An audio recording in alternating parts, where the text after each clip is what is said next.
Chapter 21 का topic ऐसा है कि आपके लिए समझना उतना मुश्किल नहीं होगा। This topic is about cell cycle.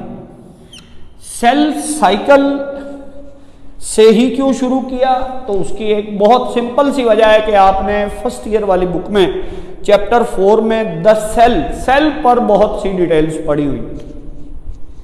इस चैप्टर में ये जो टॉपिक रखा जाता है, इसका बुनियादी मकसद है टू डिस्कस सेलुलर लाइफ, यानी ये टॉपिक सेल साइकिल क्या है, this is all about cellular life. और जब हम ये कह देते हैं सेल साइकिल, तो बहुत जल्दी फौरन ये बात क्लियर हो जाती है कि सेल की लाइफ लीनियर प्रोसेस नहीं है, सेल की लाइफ एक साइक्लिक प्रोसेस है। ये एक ऐसा अमल है जो जहां से शुरू होता है वहीं आकर फिर खत्म हो जाता है, फिर वहीं से शुरू होता है, फिर वहां साइक्लिंग, रीसाइक्लिंग, बायोलॉजिकल साइकिल्स वगैरह ये टर्म्स जब यूज होती हैं, आपने लाइफ साइकिल्स पढ़े हुए हैं, तो उनका मीनिंग क्या होता है कि जिस पॉइंट से आप स्टार्ट करते हो, जिस पॉइंट को आप स्टार्टिंग पॉइंट लेते हो,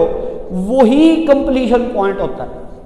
cellular life is a cyclic process. ये जहां से शुरू होती है वहीं आकर खत्म होती है, यानी सेल एक ऐसी जिंदगी नहीं गुजार रहा कि जो लीनियर हो और उसका आगे एक एंड हो, कि एक जगह से शुरू हुई फलां जगह जाके खत्म हो गई, फिर नहीं शुरू होनी, ऐसा नहीं। इस बात को हमने सीखना है इस चैप्टर में, और इसके प्रोज एंड कॉन्स और सारी डिटेल्स को। और जो अब हालात ऐसे हैं कि हमने यहां से शुरू किया है, तो मैं इसकी थोड़ी सी सिग्निफिकेंस अगर आपको बताऊं ना इस चैप्टर की, शायद आप इसको अभी तो परसीव ना कर सकें, लेकिन जब कभी वक्त आएगा तो आप जरूर इस बात को समझेंगे कि सर ने पहले ही लेक्चर में कुछ कहा था।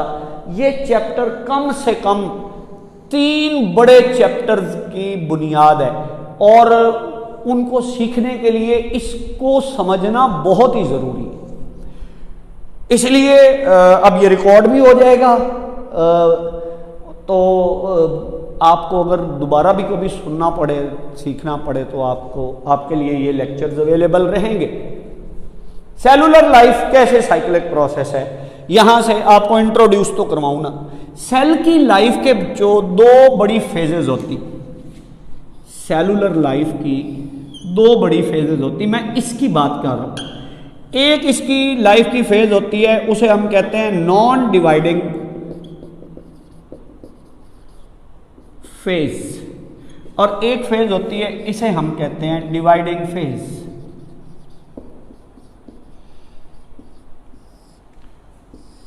सेल की लाइफ की जो नॉन डिवाइडिंग फेज है, इसका नाम हमने रखा हुआ है इंटरफेज, और ये जो डिवाइडिंग फेज है इसको कहा जाता है M phase. M stands for either mitotic और मियोटिक। सेल की लाइफ की 2 स्टेजेस है, यानी वो यूं कर रहा होता है सेल, मतलब सेल कैसे साइकिल चला रहा होता है, सेल एक स्टेज में डिवाइड नहीं हो रहा होता और दूसरी स्टेज में फिर डिवाइड हो रहा होता, और फिर नॉन डिवाइडिंग में, फिर डिवाइडिंग में, यानी इंटरफेज में, फिर एम फेज में, फिर इंटरफेज में, फिर एम फेज में। और इसको हम एक साइकिल से यूं शो करते हैं कि मसलन ये जो दायरा है ये सेल की लाइफ है, और इसमें 2 बड़े मराहिल हैं, और एक मरहला ये है, ये मरहला, इसके ऊपर हम लिख देते हैं कि ये एम फेज, और इस पूरे को हम कंसीडर कर लेते हैं कि ये इंटरफेज। अब पहले तो इन लफ्जों को समझो ना, और फिर इनको मैं इंट्रोड्यूस करवा देता हूं थोड़ा सा, और टिपिकली प्रोफेशनल स्टाइल में इनको हम एक्सप्लेन करेंगे। ये देखो एम फेज क्या है, माइटोटिक इसका कोई मीनिंग होगा, मियोटिक इसका भी कोई मीनिंग होगा, करेंगे डिस्कस। ये इंटरफेज क्या है, ये देखो बच्चों, ये एम फेज जहां खत्म हुई ये एम फेज यहां खत्म हुई, यहां से इंटरफेज शुरू हुई, और इंटरफेज कब खत्म हुई? जब अगली एम फेज यहां से शुरू हुई। तो यानी एक एम फेज के इख्तिताम से लेकर अगली एम फेज के आगाज तक के टाइम को जो सेल गुजारता है उसे क्या कहते हैं? Interphase, between two M phases. इसका तर्जुमा मीनिंग ये है, inter means between, between two consecutive M phases, दो मुसलसल आने वाली एम फेजेस के दरमियान की लाइफ, यानी एक एम फेज के इख्तिताम से लेकर अगली एम फेज के आगाज तक की लाइफ को कहा जाता है इंटरफेज। और माइटोटिक या मियोटिक फेज में क्या होता है? मैं माइटोटिक का मीनिंग बताता हूं कि यहां सेल एक होता है, ये एक सेल है, और जब ये एम फेज से गुजर जाता है तो ये जो दो सेल्स बन जाते हैं, दो सेल्स बन जाते हैं। इस सेल को जो एम फेज में दाखिल होता है इसको कहा जाता है पेरेंटल सेल, और ये जो दो सेल्स इस एम फेज के आखिर पर पैदा होते हैं इनको कहा जाता है डॉटर सेल्स। तो यानी इस स्टेज में सेल डिवाइड होता है, एक था ना दो हो गए, ये तो है डिवीजन। इस स्टेज में सेल डिवाइड होता है, और इस स्टेज में वो दो हैं, वो अपनी अपनी लाइफ की कुछ प्रोसेसेस इस स्टेज में कर रहे हैं। तो इसलिए हम कहते हैं कि इंटरफेज नॉन डिवाइडिंग फेज है, इस दौरान सेल डिवाइड नहीं होता, और dividing phase M phase dividing phase है, इस दौरान सेल डिवाइड होता है। ये बात ध्यान में रहेगी। जब सेल डिवाइड हो रहा हो, एक से दो बन रहे हो, उसे माइटोटिक या मियोटिक फेज कहते हैं।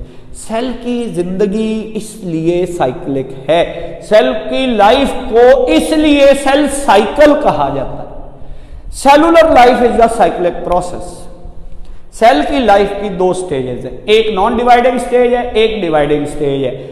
इन स्टेजेस की डिटेल्स ही इस चैप्टर का टॉपिक है। मैं आपको एक और एस्पेक्ट पर जरा यहां डिस्कशन करता हूं, एक और एस्पेक्ट पे। इस नॉन डिवाइडिंग स्टेज में और इस डिवाइडिंग स्टेज में, इंटरफेज में और इस एम फेज में सेल का जेनेटिक कंटेंट क्या कर रहा होता है? सेल का डीएनए किस हालत में होता है?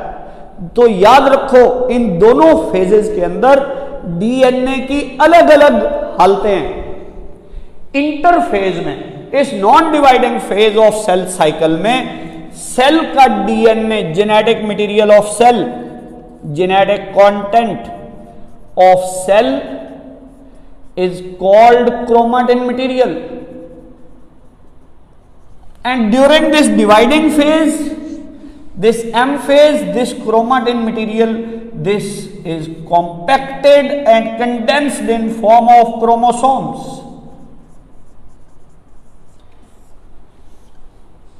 डीएनए के ही नाम है ये।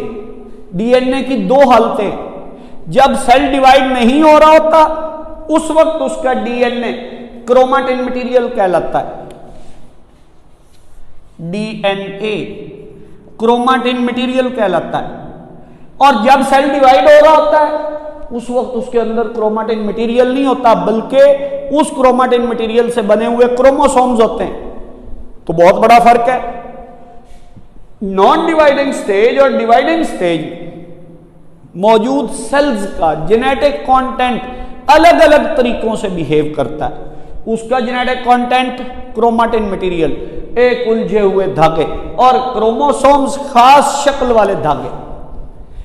अब क्रोमोसोम को समझे बगैर ये सारी बातें करना इंतहाई फजूल है।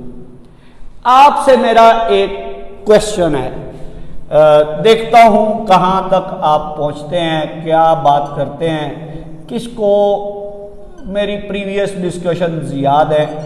ये जो दो डायग्राम्स हैं आपके सामने, मुझे आपने ये बताना है सोच समझ के कि इनमें से क्रोमोसोम कौन सा है। क्रोमाटिन के साथ इसका फर्क तो आपने करना ही करना है। आपने मुझे ये बताना है कि इनमें से क्रोमोसोम कौन सा है। ग्रुप ओपन होगा जब आप लेक्चर सुन लें। आपने ये मंडे को है, हाँ मंडे का लेक्चर है ये, आपने मुझे बताना है उसमें स्टडी करके अगले दिन के लेक्चर से पहले तक, ट्यूसडे के लेक्चर से पहले तक आपके पास टाइम। इनमें से क्रोमोसोम कौन सा? एक सवाल, which one of these is a chromosome. और मुझे ये बताना है कि how many chromosomes are there in this diagram. अब मैंने गालबन ये सारी बातें आपसे किसी न किसी तरह एक्सप्लेन तो की हुई होंगी, आपको समझाया तो हुआ होगा, लेकिन मैं देखना चाहता हूं कि आप कितना सर्च करते हो। ये क्रोमाटिन मटेरियल क्रोमोसोम कैसे बन जाता है, और जब सेल डिवाइड हो जाता है और फिर इंटरफेज में आता है तो वो क्रोमोसोम फिर क्रोमाटिन मटेरियल कैसे बन जाता है।